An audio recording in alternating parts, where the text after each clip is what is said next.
मंत्री डॉक्टर मोहन यादव जी की अध्यक्षता में कैबिनेट की बैठक संपन्न हुई है, जिसमें कई महत्वपूर्ण निर्णय लिए गए हैं।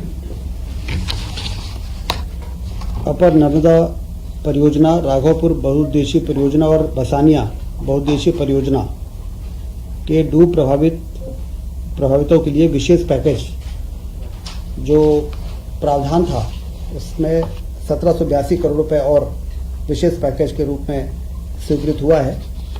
इससे 5512 करोड़ की 3 जिलों की अनूपपुर, मंडला और डिंडोरी की सिंचाई योजना का काम अब तेजी से शुरू हो सकेगा।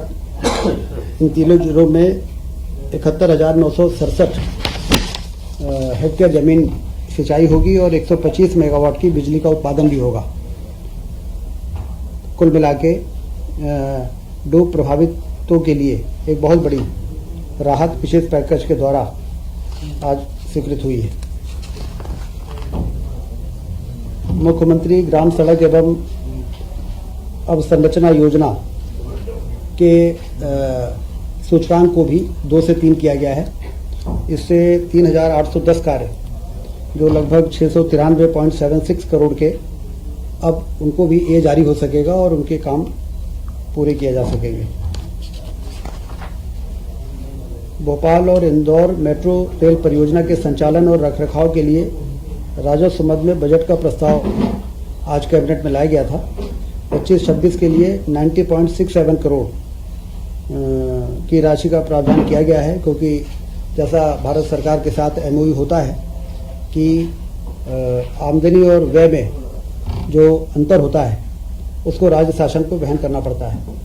इसलिए चूंकि अब ये शुरुआत है, आने वाले दिनों में स्टेट बजट पर कम बाहर आए, इसके लिए तो ये परियोजना में काम करने वाले लोग हैं अपने आमदनी के स्रोत को बढ़ाएंगे। लेकिन अभी इस वर्ष 90.67 करोड़ के अंतर का अनुमान लगाते हुए बजट में प्रावधान इसका किया गया है, जिससे कि भोपाल और इंदौर की मेट्रो सुचारू रूप से संचालित हो सके।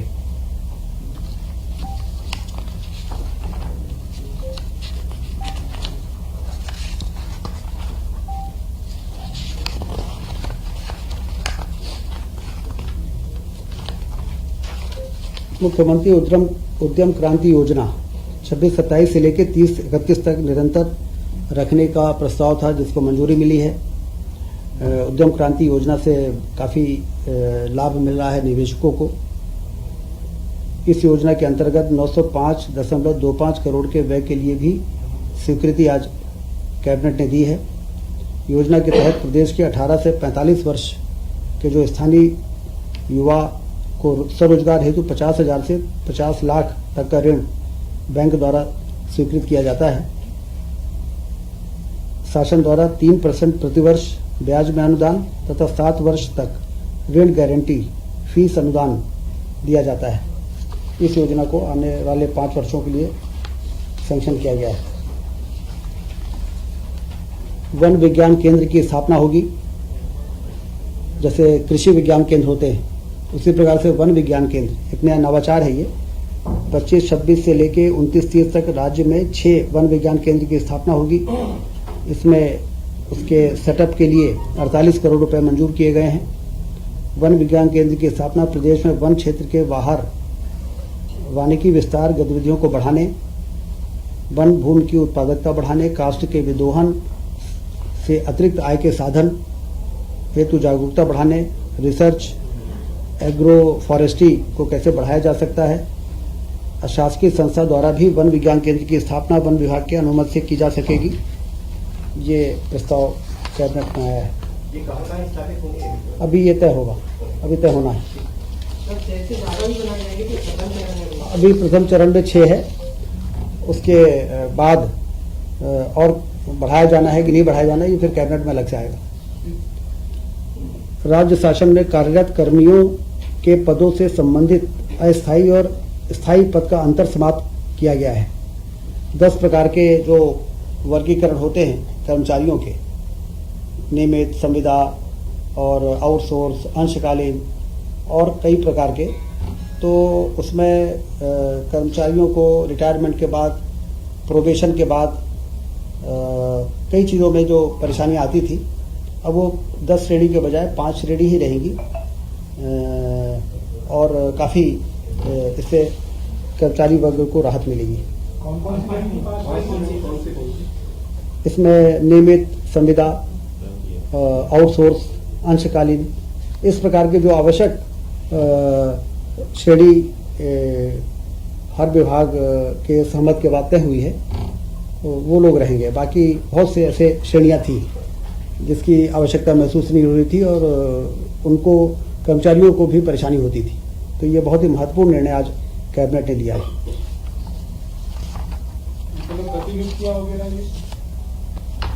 प्रतिनियुक्ति वो इससे संबंधित नहीं है। आज जो ये निर्णय है ये काफ़ी लंबे समय से आने वाली परेशानियों को ध्यान में रखते हुए ये किया गया। कुल मिला के कैबिनेट में आज ये एजेंडे थे। अरे जो मुख्यमंत्री जो उद्यम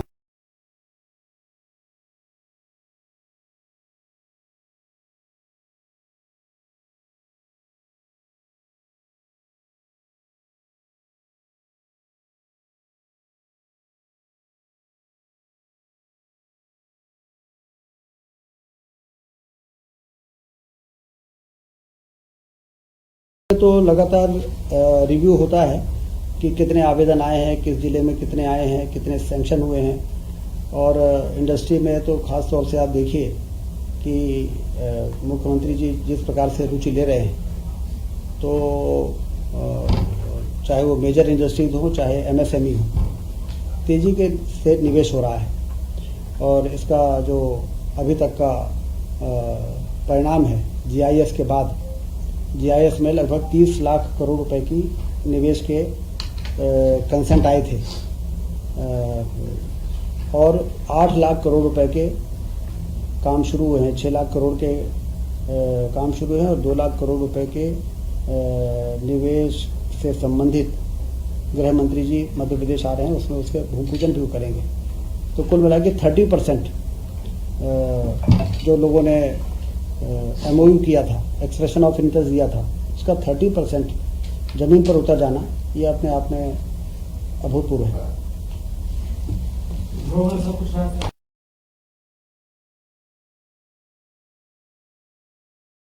का अपना संतान के सुख से वंचित है?